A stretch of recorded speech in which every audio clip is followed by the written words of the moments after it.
De leur côté, Aurora, Logan, Ivy et Jarby avaient passé les derniers jours à visiter la ville de Sedona afin de se faire une idée des expériences qui étaient proposées. Ils gardaient à l'esprit qu'ils étaient ici pour poursuivre leur travail d'éveil. Ils s'étaient rapidement mis au boulot pour s'assurer d'être prêts lorsque le changement dimensionnel aurait lieu.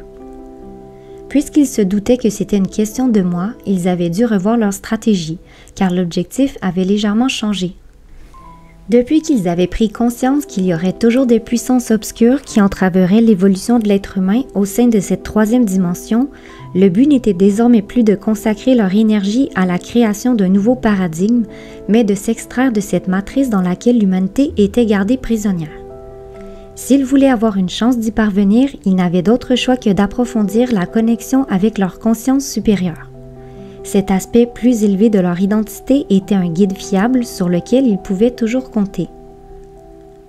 Puisqu'ils ressentaient une sorte d'urgence à agir, il arrivait souvent qu'ils rentrent à leur auberge très tard le soir.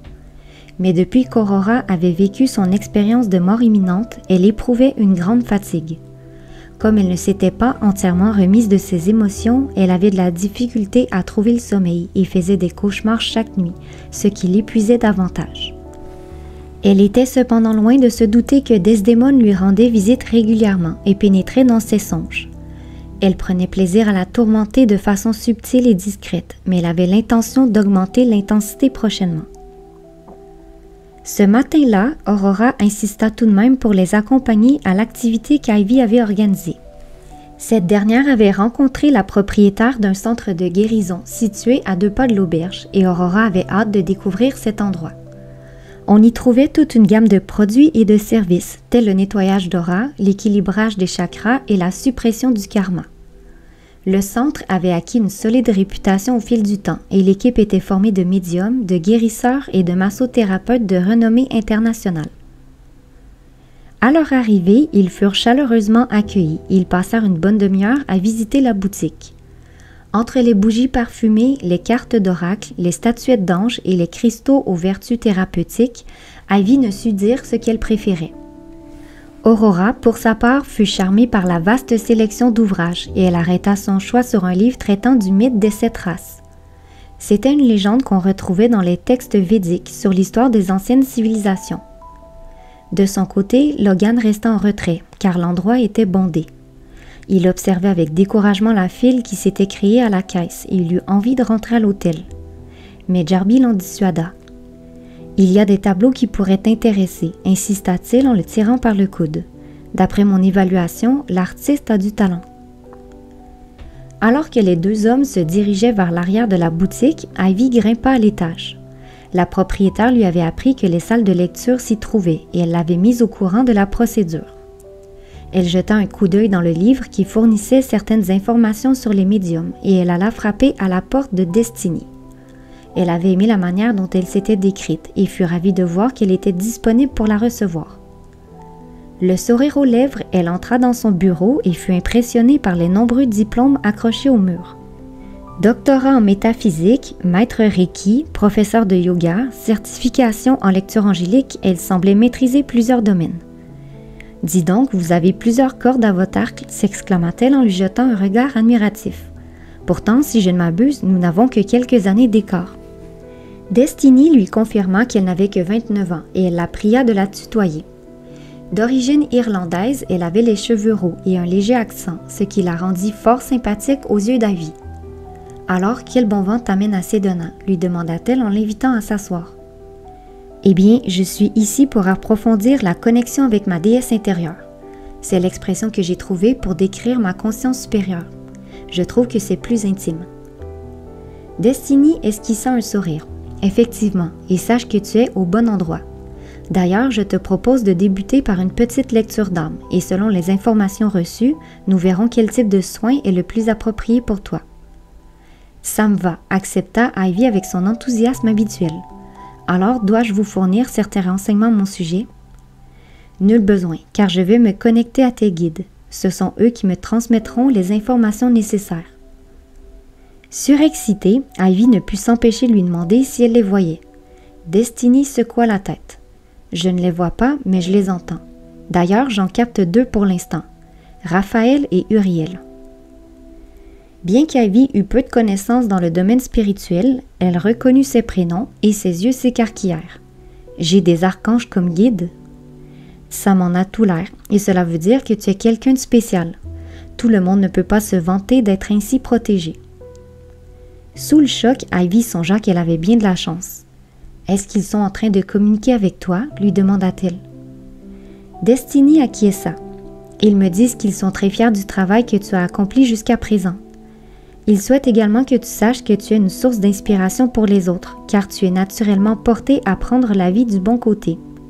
C'est une très belle qualité que tu possèdes et je crois que cela t'a aidé à surmonter les épreuves qui se sont dressées sur ta route. » Ivy acquiesça joyeusement. « Il est vrai que j'ai tendance à voir le verre à moitié plein et je n'ai jamais compris pourquoi les gens perdent leur temps à se lamenter sur leur sort. Pour ma part, je préfère me concentrer sur les aspects positifs de l'existence. » C'est tout à ton honneur, la félicita Destiny. S'il y a quelque chose que j'ai retenu de ma pratique, c'est que pour avancer sur son chemin de vie, il est préférable de se laisser guider par ces 3 ingrédients magiques que sont l'amour, la paix et la joie. En d'autres termes, nous devons mettre de côté tout ce qui ne rentre pas en résonance avec ces sentiments. Bien qu'elle partageât sa vision des choses, Ivy songea à la conversation qu'elle avait eue récemment avec Logan. Les activations qu'il avait effectuées faisaient remonter à la surface tout un tas d'émotions indésirables. Pour le moment, il était loin d'être en paix et la plupart du temps, il semblait abattu. Aurora s'inquiétait beaucoup pour lui et elle s'était confiée à elle. « J'ai l'impression qu'il éprouve du mépris à son égard », lui avait-elle dit. Comme il voulait connaître l'opinion de Destiny à ce sujet, Ivy l'interrogea. « Un ami à moi traverse une période difficile, il ne rayonne pas le bien-être pour l'instant. Il a accepté de participer à une expérience qui éveille certaines potentialités en lui, et cela passe par la déprogrammation de son ego et de ses schémas inconscients. Selon toi, est-il sur la bonne voie? » Eh bien, je n'irai pas jusqu'à dire qu'il fait fausse route, mais je pense qu'il existe des méthodes plus rapides et moins douloureuses d'atteindre les objectifs qu'il s'est fixés. Il est vrai qu'il semble énormément souffrir et j'avoue que je n'aimerais pas avoir à affronter ce qu'il traverse. Pour tout te dire, ça m'effraie. Si cela éveille de la peur en toi, c'est que ce n'est pas le chemin que tu dois emprunter. D'ailleurs, tes guides me disent que contrairement à cet homme, tu n'as pas un lourd karma à nettoyer et c'est pourquoi vos parcours de vie sont différents. Ces paroles la rassurèrent et l'amenèrent à se confier davantage. Je suis née au sein d'une famille dysfonctionnelle, mais je suis soulagée de savoir que mon enfance difficile n'est pas la conséquence des mauvaises actions que j'aurais commises par le passé. Destiny lui décocha son plus beau sourire avant d'affirmer « Fais-moi confiance, les épreuves difficiles sont derrière toi. Mais cela ne veut pas dire que tu dois te reposer sur tes lauriers car il y a toujours du travail à accomplir. » Ivy lui avoua que le contraire l'aurait étonnée. Puis, elle voulut savoir quelles étaient ces méthodes auxquelles elle avait fait allusion. Destiny lui fit signe de venir s'allonger sur la table de massage. « Mon approche est légèrement différente de celle de certains de mes collègues, mais les résultats que mes clients ont obtenus parlent d'eux-mêmes. Nous pouvons procéder de 2 manières. Soit nous nous attaquons directement à la souffrance dans l'espoir de nous en libérer, soit nous la contournons en quelque sorte. » La contourner, mais comment? Destiny lui rappela de s'allonger et de se détendre. Ivy s'était redressée sur ses coudes. C'était une façon de parler. Ce que je veux dire, c'est que plus nous nous concentrons sur un problème, plus il prend de l'ampleur dans nos vies. Pour cette raison, je crois qu'il est préférable d'éviter de rouvrir de vieilles blessures. D'ailleurs, le soin que je m'apprête à te faire n'a pas pour but d'éveiller d'anciennes mémoires. Il te permettra plutôt d'établir la connexion avec ta déesse intérieure. C'est elle qui accomplira la guérison. Si je comprends bien, je n'ai qu'à me laisser aller. Exactement. Tu verras, les nœuds émotionnels qui se sont créés au cours de ton parcours se déferont d'eux-mêmes. Elle plaça ses mains au-dessus de son visage en lui demandant de fermer les yeux. Pendant une quinzaine de minutes, elle effectua des manœuvres en prononçant certaines paroles à voix haute, puis elle lui annonça que le soin était terminé. « Il est possible que tu ressentes de légers picotements, » lui dit-elle avant de lui tendre un verre d'eau. « C'est bon signe, cela veut dire que l'énergie circule librement dans ton corps. » J'ai effectivement une drôle de sensation dans la poitrine. C'est parce que je me suis attardée sur ton chakra du cœur. Dans les jours à venir, tu devrais en ressentir les bienfaits. Ivy fut ravie du déroulement de la séance. Elle bondit sur ses pieds, mais la tête se mit à lui tourner. Destiny l'invita à se rasseoir. « Il est normal que tu te sentes étourdi. Prends tout le temps dont tu as besoin. Nous pourrions d'ailleurs en profiter pour fixer ton prochain rendez-vous. » « Un second traitement est nécessaire? » Destiny acquiesça. « Aujourd'hui, nous avons seulement atteint la première couche. La prochaine fois, nous pourrons aller encore plus en profondeur. Mais je te rassure tout de suite. D'ordinaire, après 5 séances, le travail est accompli. » Ces paroles la ramenèrent brusquement dans cette réalité et elle bredouilla qu'elle n'avait pas prévu un tel budget. Destiny s'empressa d'apaiser ses craintes. Elle lui affirma que les soins qu'elle prodiguait provoquaient des résultats à tous les niveaux. « L'argent affluera vers toi, car tu te seras libéré des blocages mentaux et émotionnels qui t'empêchaient de connaître l'abondance. » Ivy ressentit une explosion de joie au fond de sa poitrine. Elle était aux prises avec des difficultés financières depuis plusieurs années et elle s'empressa de lui dire qu'elle était libre demain. Mais Destiny tempéra ses ardeurs et elle lui avoua qu'il était préférable d'attendre une semaine entre les séances. Elle consulta ensuite son agenda et lui proposa une rencontre le lundi suivant. Le cœur gonflé d'enthousiasme, Ivy la remercia à 3 reprises avant de quitter son bureau. Pas une seule seconde, elle ne s'était doutée qu'elle avait abusé de sa naïveté pour lui soutirer une rondelette somme d'argent. Certes, les soins énergétiques avaient un effet libérateur à court terme, mais Destiny avait volontairement omis de lui dire qu'il n'y avait pas d'autre façon de guérir que de faire face à la souffrance. Elle ne pouvait s'estomper qu'à partir du moment où nous acceptions d'aller à sa rencontre. Puisqu'elle avait un message à nous communiquer, elle perdurait tant que nous refusions de la considérer, de la même manière qu'une maladie s'aggrave lorsque nous ne prêtons pas attention aux signes avant-coureurs. Malheureusement, la croyance populaire nous encourageait à la fuir comme la peste, ce qui était d'autant plus vrai dans les milieux spirituels. Dans les stages et les séminaires, il n'était pas rare d'entendre que la pensée magique allait nous sauver. Ces paroles étaient souvent suivies de la célèbre phrase « Tout est amour, joie et lumière ». En adhérant à cette philosophie pour le moins alléchante, l'être humain n'avait pas conscience qu'il reniait ses plus grandes peurs et qu'il occultait ses blessures d'âme, ce qui l'empêchait de se connecter à sa conscience supérieure. De ce fait, il se retrouvait, sans le vouloir, dans un état de stagnation. C'est précisément dans ce piège qu'Ivy était tombée à son insu. En surface, tout semblait bien aller et elle avait le sentiment de flotter sur un nuage, alors que dans les profondeurs, elle était tel un volcan sur le point d'entrer en éruption. Aurora était beaucoup moins naïve que sa copine et elle ne mit que quelques secondes à comprendre que la femme qui se trouvait devant elle était un imposteur. Malgré son timbre bienveillant et ses beaux yeux turquoises, il était évident que la collègue de Destiny n'était pas engagée dans une véritable quête spirituelle et elle détournait chacune des questions qui l'embarrassaient.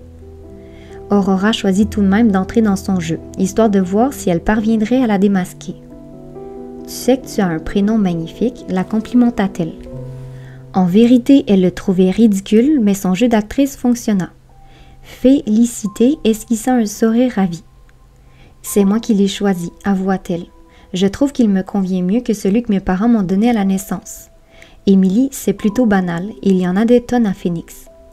Tu es donc de la région? » Elle confirma. « J'ai grandi ici, et puisque tu sembles suivre la mode, je te donne mes bonnes adresses. » Elle griffonna sur sa carte le nom de 3 boutiques et elle la lui tendit. Elle espérait ainsi s'attirer ses bonnes grâces, mais Aurora refusa de la prendre. « Merci, mais je ne suis pas venue jusqu'ici pour faire du shopping. Si j'ai fait tout ce trajet, c'est parce que j'ai entendu dire que tu étais la meilleure dans ton domaine. J'ai de bonnes raisons de croire que des entités se sont greffées à mon champ énergétique et je souhaiterais beaucoup m'en débarrasser. » Félicité arbora une expression plus sérieuse. Elle plissa des yeux et hocha la tête à 3 reprises.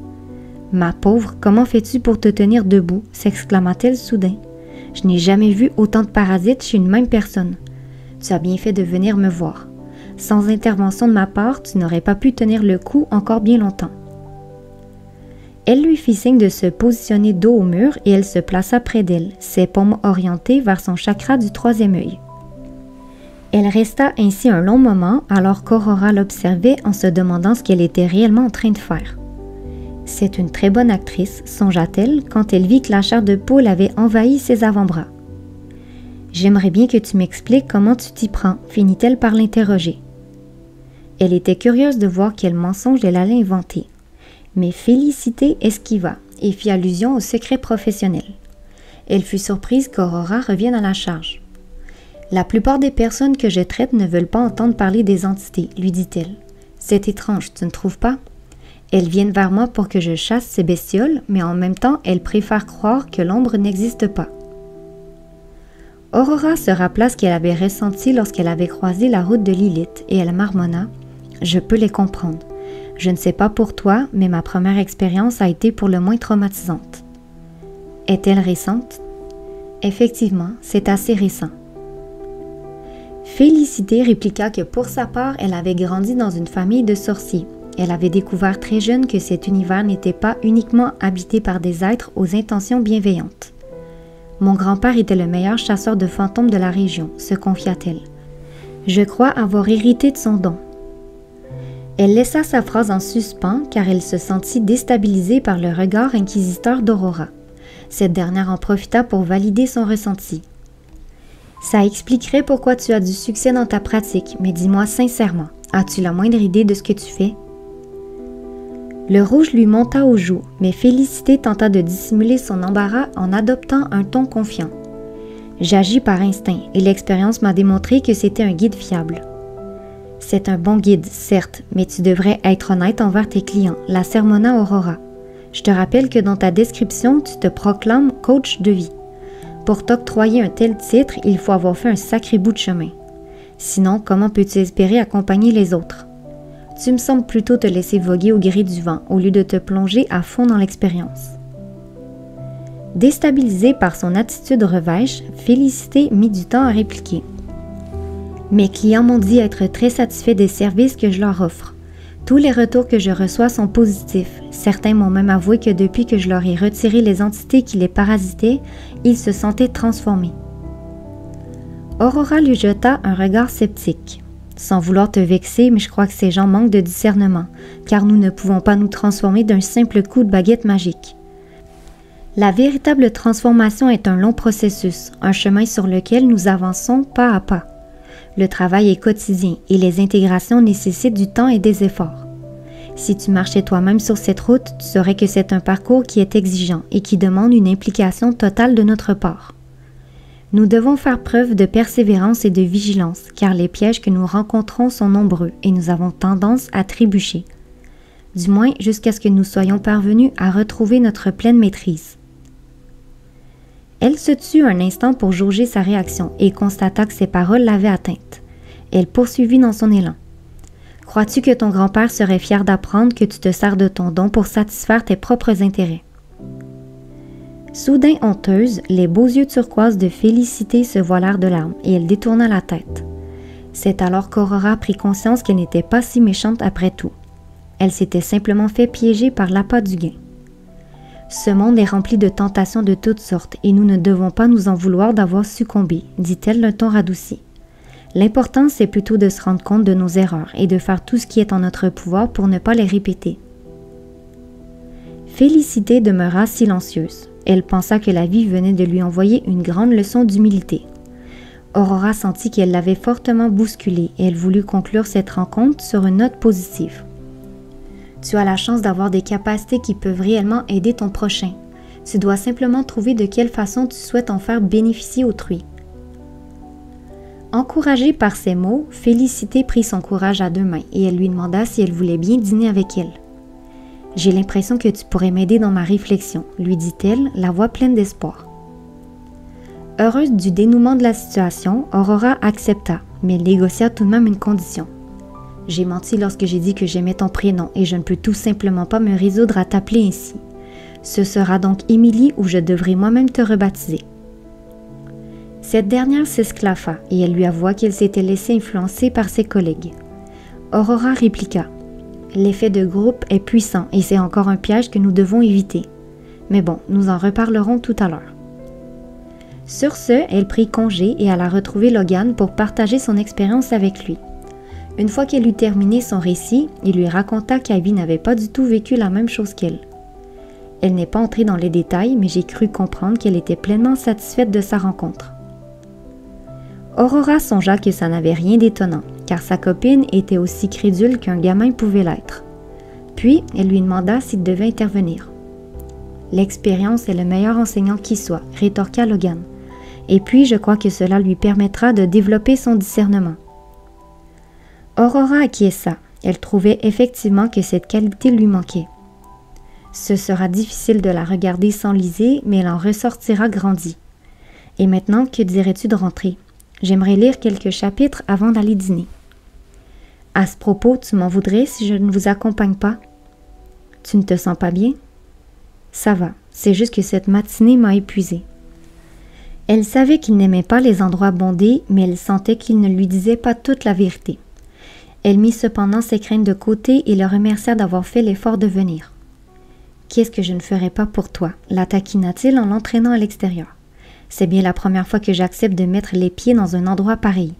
J'avais le sentiment d'être au pays des bisounours. » Elle rit, mais lui fit tout de même remarquer qu'il ne repartait pas les mains vides.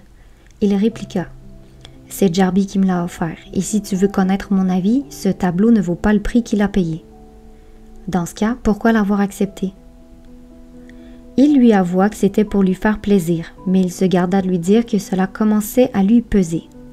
Depuis quelque temps, il n'avait plus envie de rien, et il avait le sentiment de devoir jouer la comédie pour ne pas miner le moral de ses camarades.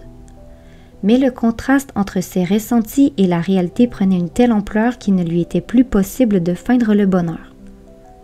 À l'image de Nexus, il entrait dans une phase décisive de son initiation et il aurait bien aimé pouvoir compter sur le soutien d'Emeraude.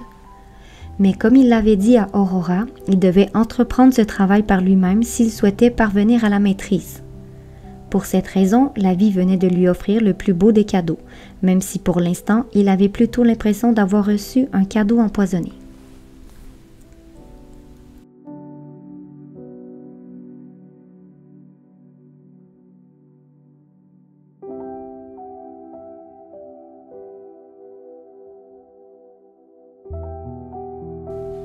Dans les semaines qui suivirent, Logan s'isola de plus en plus.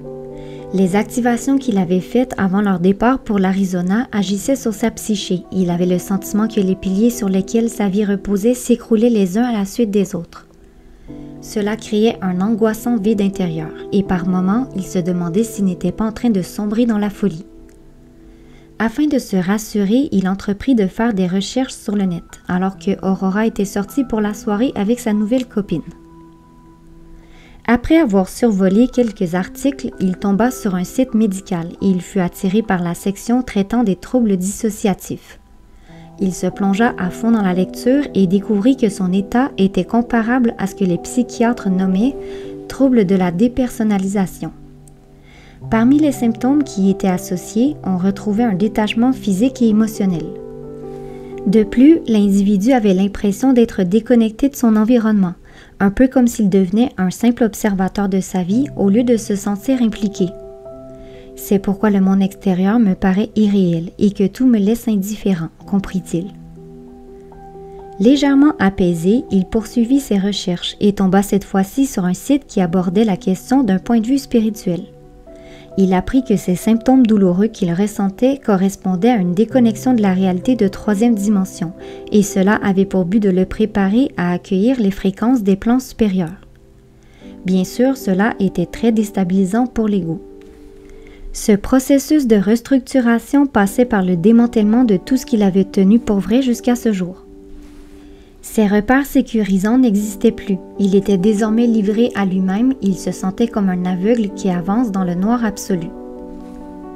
Plongé dans ses réflexions, il sursauta lorsqu'on frappa à la porte de son cottage. Il fut surpris de voir Jarby sur le perron. « N'était-ce pas ce soir qu'Ivy et toi alliez dîner au restaurant? »« Ouais, eh bien je n'aime pas les fajitas. » Logan haussa les sourcils. Il savait qu'il adorait la cuisine mexicaine. Il n'eut cependant pas le temps de répliquer. Jarby le traîna de force jusqu'à la voiture et lui dit qu'il devait discuter. « J'ai découvert un sentier très peu fréquenté, » lui dit-il. « En plus, il longe la rivière et les couchers de soleil sont spectaculaires. » Ils se mirent en route et arrivèrent à destination quelques minutes plus tard.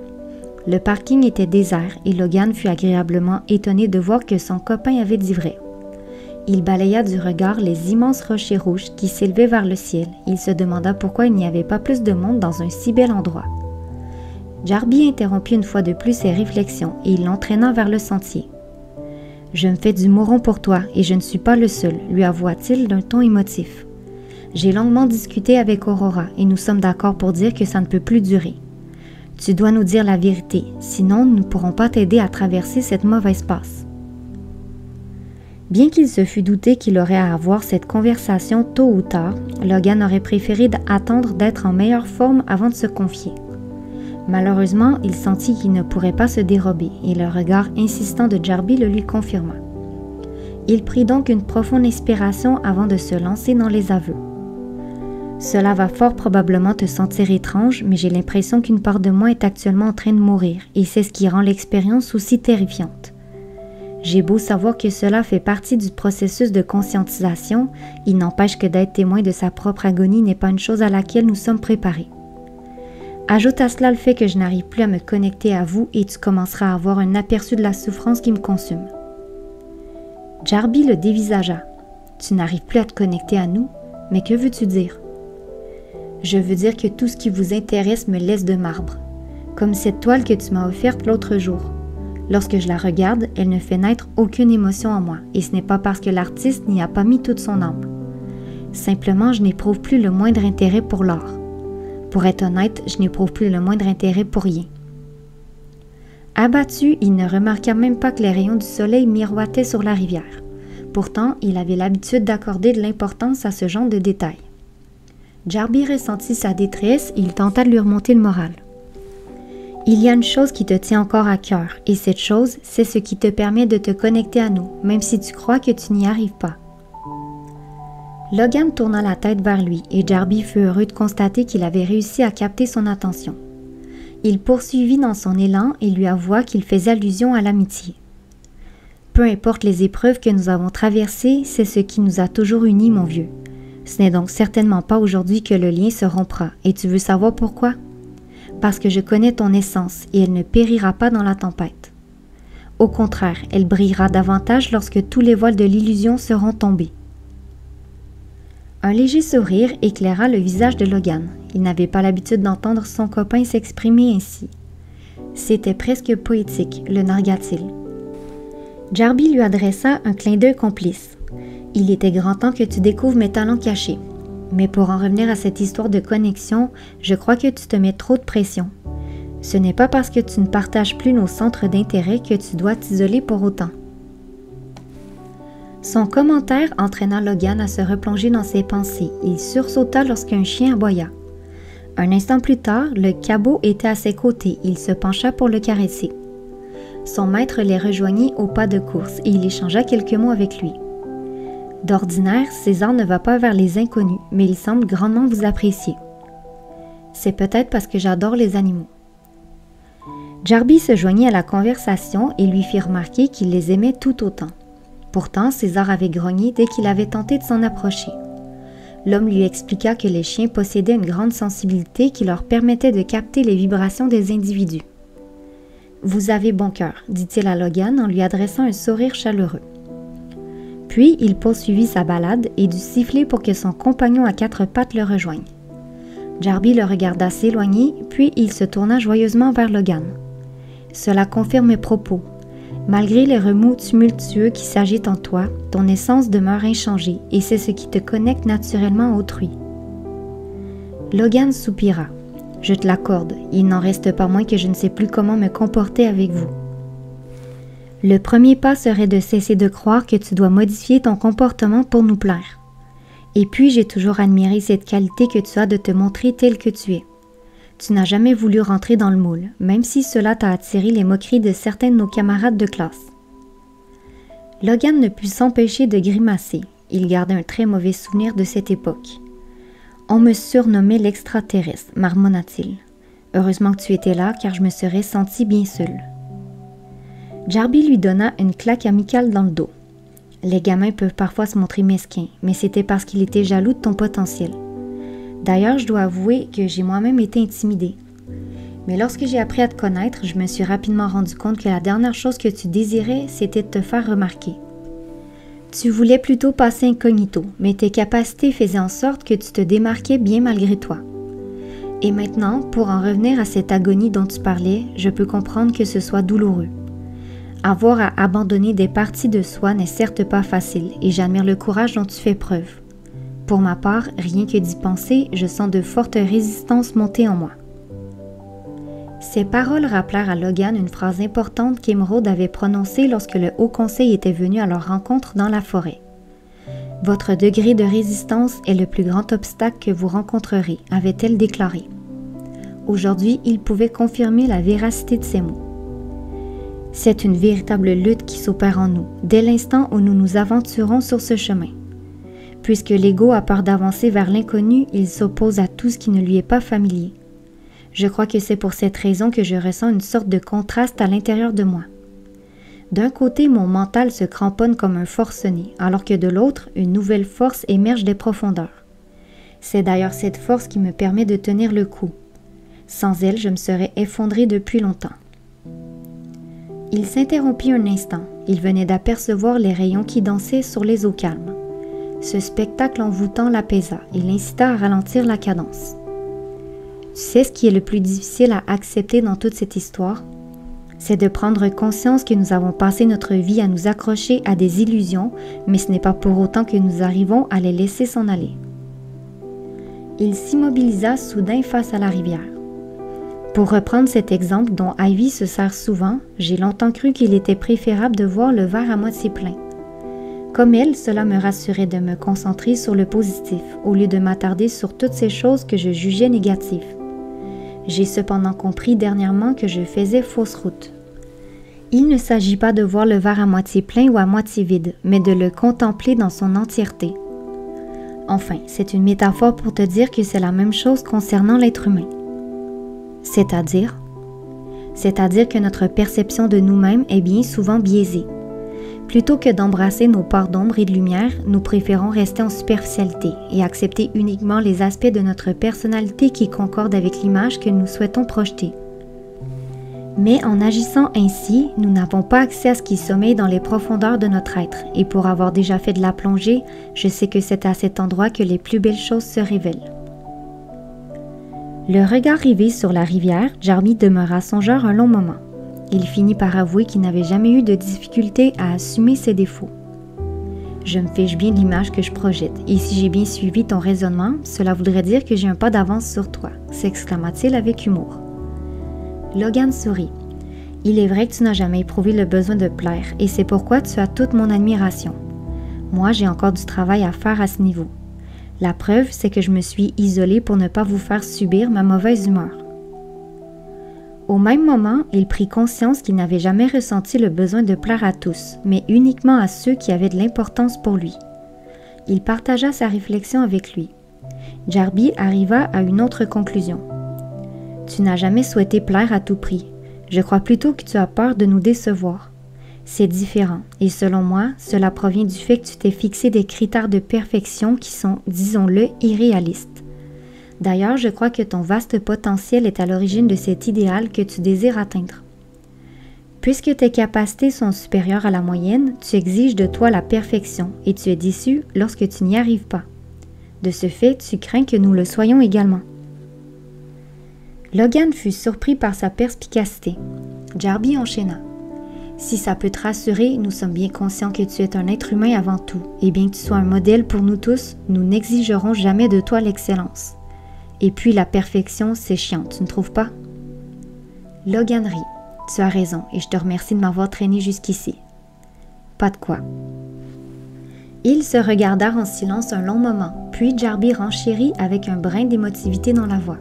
« Tu m'as manqué, tu sais. Pendant un instant, j'ai cru que je t'avais perdu. » Ému, Logan lui donna une chaleureuse accolade en lui murmurant que cela ne se reproduirait plus jamais.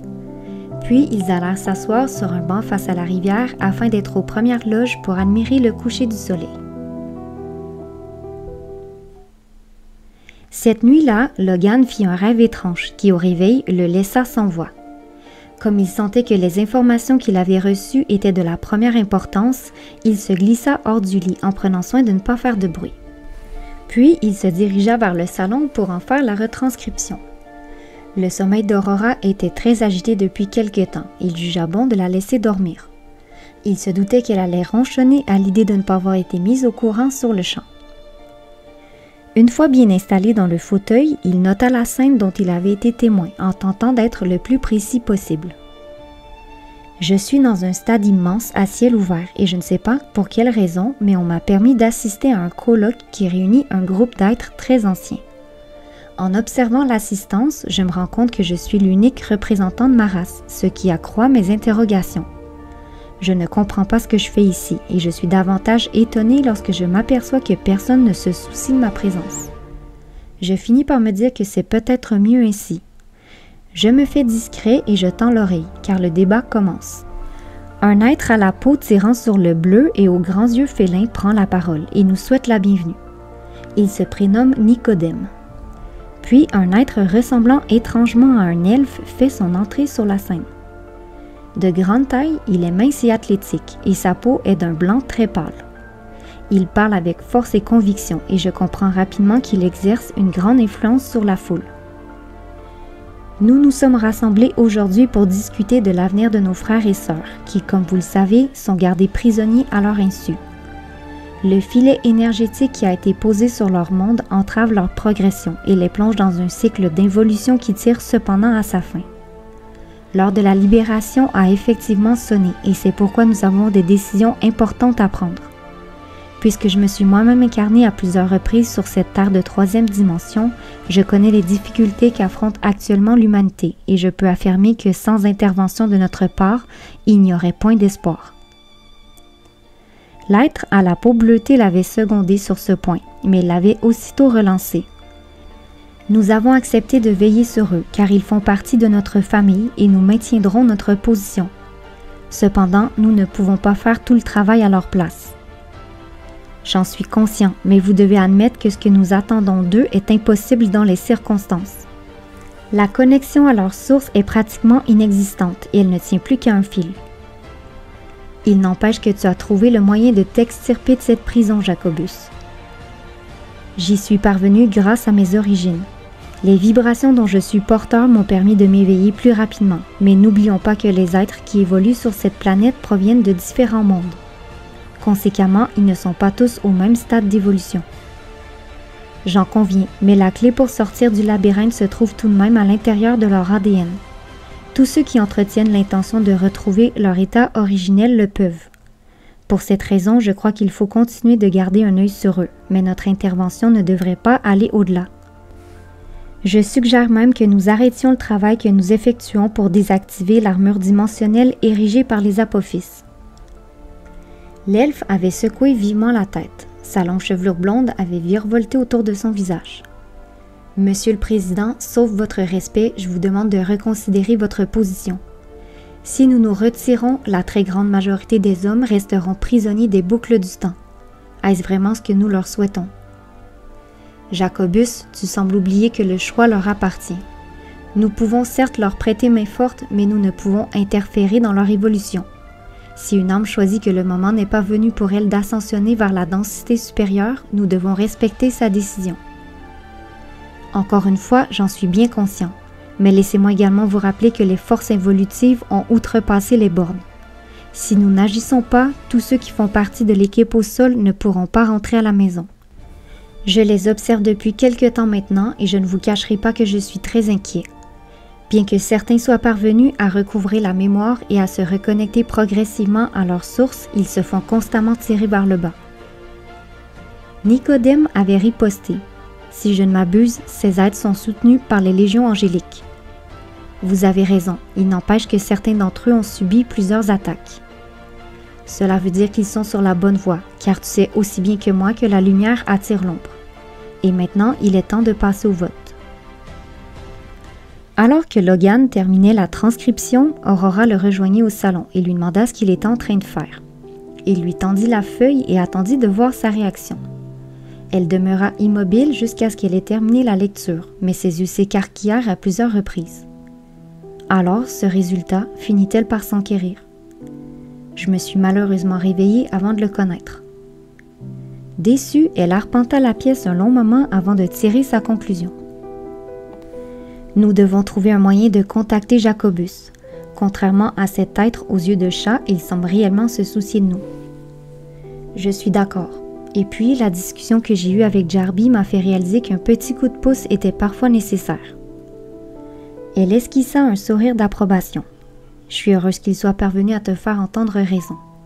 Et puisque Anna n'est pas disponible pour l'instant, je crois que cet elfe pourrait être notre meilleur atout. En parlant de ta sœur, tu ne m'as toujours pas dit ce qu'elle est en train de manigancer. Aurora soupira. C'est parce que je n'en ai pas la moindre idée. Elle m'a simplement appris qu'elle serait absente pendant quelque temps, mais elle m'a promis de revenir vers moi dès que possible. Logan réfléchit un instant en relisant certains passages. Elle fait peut-être partie de ces êtres qui travaillent à désactiver cette armure érigée par les Apophis. Si ton hypothèse est exacte, cela voudrait dire que Jacobus a eu gain de cause. Mais dis-moi, pourquoi Nicodème a-t-il employé le terme « densité » au lieu de « dimension » ? Il n'avait pas remarqué ce détail et chercha le passage en question. Il le lut à voix haute. Si une âme choisit que le moment n'est pas venu pour elle d'ascensionner vers la densité supérieure, nous devons respecter sa décision.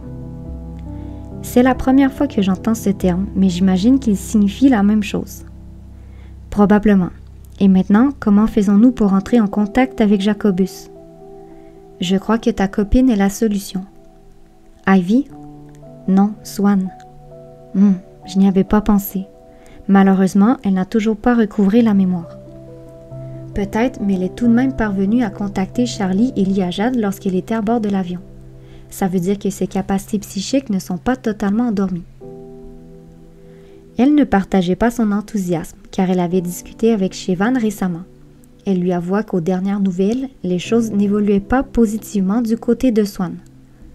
Il ne perdit pas espoir et lui demanda à quand remontait sa dernière conversation téléphonique. « Il y a environ 1 semaine, répondit-elle. Eh bien, en 1 semaine, il a pu se passer bien des choses. Sur ce, Logan alla chercher son cellulaire et le lui tendit en espérant ne pas se tromper.